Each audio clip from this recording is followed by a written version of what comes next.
My name is Ilara. I am 24 years old, and the day my husband's sister's wedding planner called me, my world tilted in a way I will never forget. Her voice was rehearsed, almost too calm. Your husband asked us to remove your name from the guest list, she said, but he also told us to keep the $40,000 deposit you paid. $40,000. My savings, my sacrifices. I remembered every late night at my job, skipping dinners out, saying no to vacations just so we could build a life together. And here was my reward, erased, humiliated, betrayed by the man who vowed to protect me. But instead of breaking down, a strange stillness filled me. The kind of silence that doesn't mean weakness. It means fire gathering strength. If you're watching this, I murmured into the quiet, drop a comment. Hit like and subscribe, because you won't believe where this story goes. The planner hesitated, as though she expected me to plead. So, ma'am, should we proceed with the vendors, the venue, the catering, the hotel? I cut her off. My tone sharpened, steady. Cancel the entire wedding. There was a stunned pause on the line, then her voice cracked with disbelief. But ma'am, you're not the bride. I smiled without warmth. No, but I own the venue, the catering company, and the hotel chain they booked for their guests. I could almost hear her jaw drop through the phone. The power shifted in that instant. The very foundation of their perfect little celebration rested in my hands. Every flower, every plate, every room key, they all answered to me. And just like that, the humiliation dissolved. What replaced it was something sharper, colder, control. I thought that would be the end of it, but I was wrong. This betrayal would cut deeper, weaving itself into family dinners, whispered gossip, and loyalties I thought I could trust. Because as I hung up the phone, I realized something chilling. This wasn't just about a wedding. It was about power. And for once, the power was mine. The call ended, but the echo of betrayal lingered in my chest. I sat there in silence, my phone heavy in my palm, as if it had just carried the weight of an entire marriage collapsing. My husband? Ethan. 30 years old, an investment banker with expensive suits and an ego even pricier. He had always loved the performance of power more than the substance of it. His family adored his Polish, his sister flaunted his generosity, and I had convinced myself that arrogance was confidence. I should have seen the signs. At family dinners, Ethan's mother, Margaret, would smile politely at me, but her eyes lingered on my thrift store dress. His father, Charles, a retired attorney, barely acknowledged my career, dismissing it as hobbies young women outgrow. His sister, Lila, the bride-to-be, saw me only as a bank account with a face. She was an influencer with no income. Her wedding branded with hashtags, her demands dripping with entitlement. And yet, there had been one contrast: Ethan's younger brother, Aaron, a quiet 21-year-old barista who loved books more than money. He once whispered to me at Thanksgiving, "You deserve better than the way they treat you." His words stayed with me because they were the only kind ones I had heard at that table. Now, as I replayed the planner's words, "Your husband canceled your invitation," a storm brewed beneath my calm. He had not just excluded me from a wedding, he had erased me from my own investment, turning my contribution into his trophy. But he had forgotten one thing. I wasn't powerless. The venue was mine. The catering business was under my management. The hotel rooms, every single one, operated. With my signature, I picked up my phone again, not to cry, not to plead, but to plan. The first call I made was to my catering manager. "Cancel the order," I said quietly. "Everything?" she asked. "Yes, every last dish." As I ended the call, a calm smile tugged at my lips.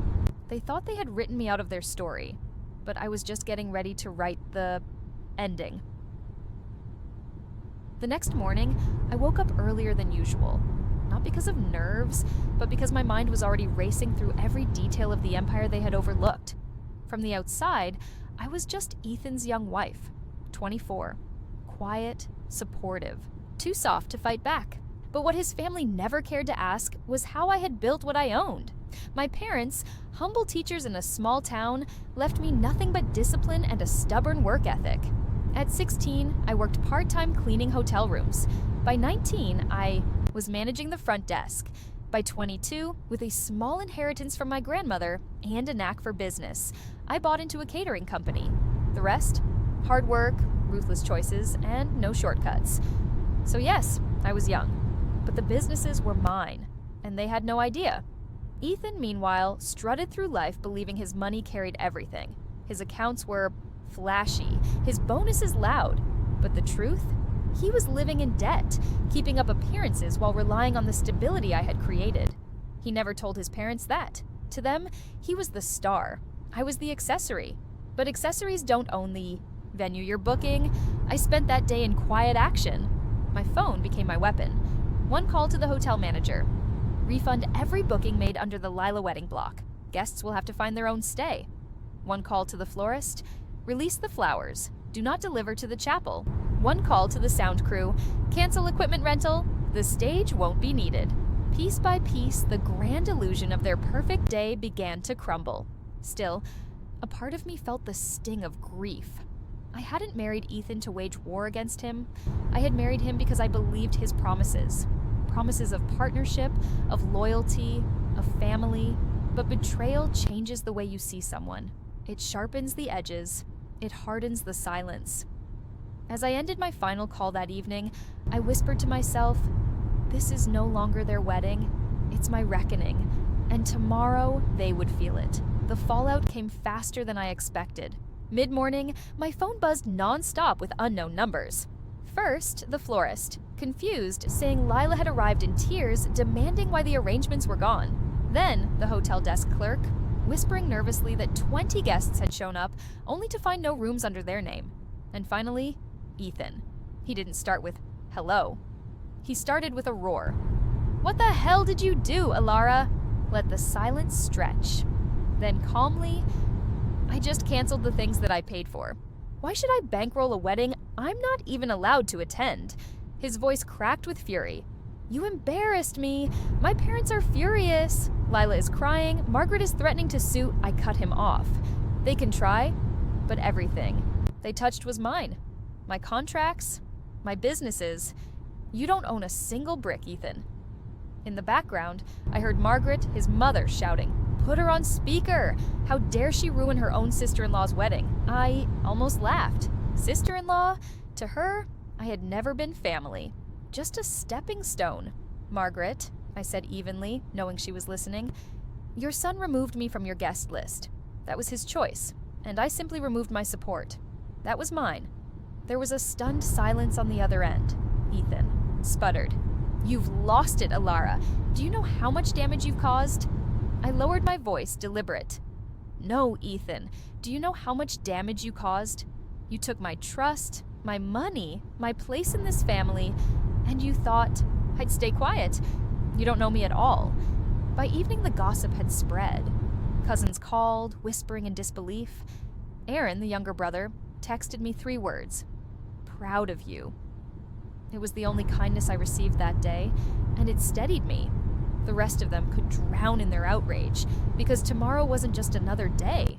Tomorrow was supposed to be the wedding, and by tomorrow, there would be nothing left to celebrate. The morning of the wedding arrived like thunder over calm seas. By 9 o'clock, the hotel lobby was crowded with confused relatives dragging suitcases, their voices sharp with anger. Some demanded refunds, others cursed the staff. But the staff couldn't help them. Their contracts were with me, not Lila, not Ethan, and I had already voided every last one. I sat across the street in a quiet cafe, coffee steaming in front of me, watching the spectacle through the wide glass window. It wasn't cruelty that kept me there, it was clarity. For once, I wanted to see them scramble without me smoothing over the cracks. My phone buzzed again. This time, it was Aaron. You should see their faces, his message read. They still don't realize it was all you. I typed back one line. They will. At noon, the real panic began. Guests arrived at the venue, only to find the doors locked. The flowers that were supposed to drape the arch, gone. The catering tables, empty. The sound crew, never showed.